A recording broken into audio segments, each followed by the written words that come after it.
জলের মধ্যে নেশার সামগ্রী মিশিয়ে শিশু অপহরণ, উপস্থিত বুদ্ধি খাটিয়ে বাঁচল এই শিশু।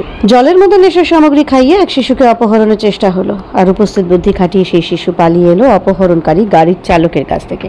বিপদের সময় চাই উপস্থিত বুদ্ধি, আর সেই বুদ্ধির জেরে অপহরণকারীকে ফাঁকি দিয়ে ঘরে ফিরল 10 বছরের সেই শিশু। প্রতিদিনের মতো বুধবার শিলিগুড়ি শক্তিগড় মাঠে খেলায় মত্ত ছিলেন শক্তিগড় নিবাসী টোটো চালক বলাই সূত্রধরের 10 বছরের সন্তান রুদ্র সূত্রধর। খেলা শেষে বাড়ি ফেরার পথে হঠাৎ একটি মারুতি ভ্যান তার কাছে এলে সেই শিশু মারুতি ভ্যানের চালকের কাছে জল খাবার জন্য আবদার করে, আর জল খাবার পরে সেই শিশু অজ্ঞান হয়ে যায়। শিশুর জ্ঞান যখন ফেরে তখন সে ফাটা পুকুরে। এমন ঘটনাকে কেন্দ্র করে চাঞ্চল্য ছড়ায় শিলিগুড়ি শক্তিগড়। দিন দুপুরে এমন ঘটনা নিয়ে আলোচনা এখন শক্তিগড় জুড়ে। জ্ঞান ফেরার পর সেই শিশু হঠাৎ দেখে সে ওই মারুতি ভ্যানের মধ্যে বসে রয়েছে।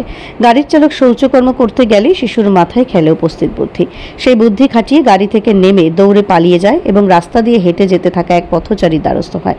সেই পথচারীকে সবকিছু খুলে বলার পর সেই শিশুকে ফাটাপুকুর ট্রাফিক গার্ডে নিয়ে যাওয়া হয়। ইতিমধ্যেই বিষয়টি বুঝতে পেরে মারুতি ভ্যান নিয়ে গা ঢাকা দেয় ওই চালক। এরপরে ট্রাফিক পুলিশ খবর দেয় শিশুটির পরিবারকে। এনজেপি থানার সহযোগিতায় অপহৃত সেই শিশুকে আনা হয় এনজেপি থানায়। সেখান থেকেই শিশুর বাবা মা নিজেদের কাছে ফিরে পায় অপহৃত শিশুটিকে। শিশুর বাবা বলাই সূত্রধর এমন ঘটনায় রীতিমতো আতঙ্কিত। ঘটনা তদন্ত শুরু করেছে এনজেপি থানার পুলিশ। আমরা জীবনে ছোট থেকে বড় হলাম, জন্ম আমাদের অশোকনগরে, কোনোদিন শুনি নাই, এখন শুনতেছি। খুব আতঙ্কিত। আমি একটা মেয়ের বাবা, অনেকে ছেলেদের একটা বিয়ে টিয়ে হয়েছে, ওদের ছেলে পেলে হয়েছে। এখন আমরা কাজকর্ম ছেড়ে কি বাচ্চা কাচ্চা পাহারা দিব? এসব মানে যা শুরু হয়ে গেছে।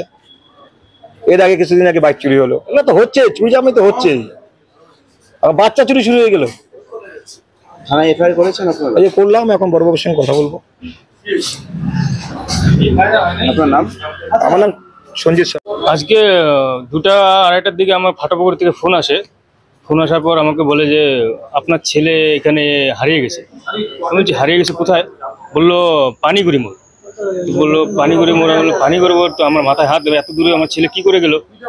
তারপর আমাকে বললো যে আপনার অত চিন্তা করার দরকার নাই, আমরা ফাটাপুকুর যে ট্রাফিক পয়েন্ট আছে ওখানে বড়বাবুর কাছে আপনার ছেলেকে আমি হ্যান্ড ওভার করছি, মানে যে পেয়েছিল।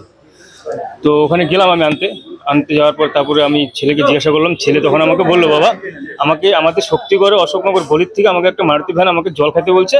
তো আমি জল খেলাম, জল খাওয়ার পর তারপরে আমার কিছু মনে নাই।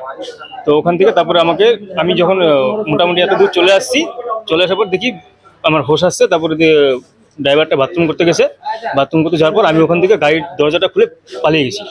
পালিয়ে যাওয়ার পর আমাকে একটা কাকু পেয়েছে ওখান থেকে। তো কাকুটা আমাকে ওখান থেকে বললো যে তুই কোথার থেকে আসছিস? তো ও বলছে যে শক্তিগড়, শিলিগুড়ি শক্তিগড় থেকে আসছি। তো আমি এরকম হারিয়ে গেছি। তো বললো তো কে নিয়ে আসছে? ও বললো যে আমাকে একটা গাড়িওয়ালা নিয়ে আসছিল। তো আমি এখান থেকে গাড়ির থেকে দৌড়ায় পালিয়ে গেছি। তারপর বললো যে বাবার নাম্বার বল। তো বাবার নাম্বার বলছে, তো আমাকে ফোন করছে ওই লোকটা। ফোন করার পর তারপর বললো যে এখন কোনো চিন্তার কোনো কারণ নেই, বড়বাবুর কাছে দিয়েছি। তারপর ওখানে গেলাম আমি গেলাম, আমার বন্ধু একজনকে নিয়ে গেছিলাম।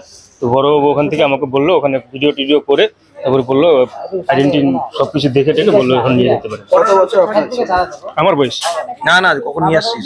আপনার ছেলে কত বছর? আমার ছেলের 10 বছর, 10+। কি করেন? আমি টোটো চালাই। মানে এই ঘটনাটা কখন ঘটেছিল? এটা সকালবেলা 11টা থেকে 11:30টার মধ্যে ঘটছে। তো আমার কাছে ফোন আসছে মোটামুটি 2:30টা থেকে 3টার মধ্যে। তো আপনার ছেলে কোথায় খেলছিল? মাঠে, শক্তিগড় মাঠে খেলতেছিল। যখন ফোন আসতো এখান থেকে, তারপরে আপনার বাড়িতে কি মানে করেছেন, জিজ্ঞাসা করেছেন যে আপনার ছেলে কোথায়? না, আমি সব জায়গায় খুঁজছি, ও যেখানে যায় তো সেখানে পাইনি। মানে আমি তো খুঁজছি আগেই, ফোনটা যখন আসছে তখন আমি ডাইরেক্ট চলে গেছি। বাড়িতে কে থাকে আপনার? আমি থাকি, আমার ওয়াইফ থাকে, ছেলে থাকে। কি করবেন দিনে এইভাবে বাচ্চাদেরকে কিডন্যাপ করে নিয়ে যাওয়াচ্ছে, কতটা আতঙ্কে রয়েছে? অনেক আতঙ্কী। আজকে আমার ছেলে হয়েছে, কালকে অন্য ছেলে হতে পারে, কালকে অন্য মেয়ের হতে পারে।